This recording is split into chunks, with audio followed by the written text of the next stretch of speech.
நாகமண்டலின்னு பேரு. அஷ்டமகா நாகம்னு சொல்லுவாங்க.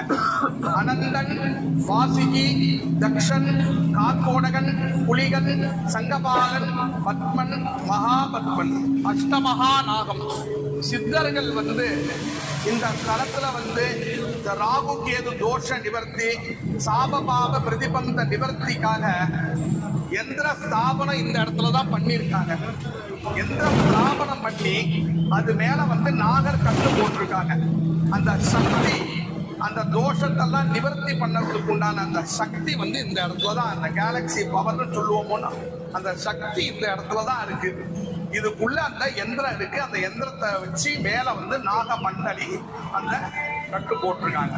ரொம்ப விசேஷமான இடம். இந்த ஸ்தலத்துல சுவாமி, அம்பாள், ராகு கேது எவ்வளவு முக்கியமோ அதே மாதிரி இந்த அஷ்டமகா நாகம் இந்த இடம் முக்கியம். ரொம்ப விசேஷமான சன்னதி.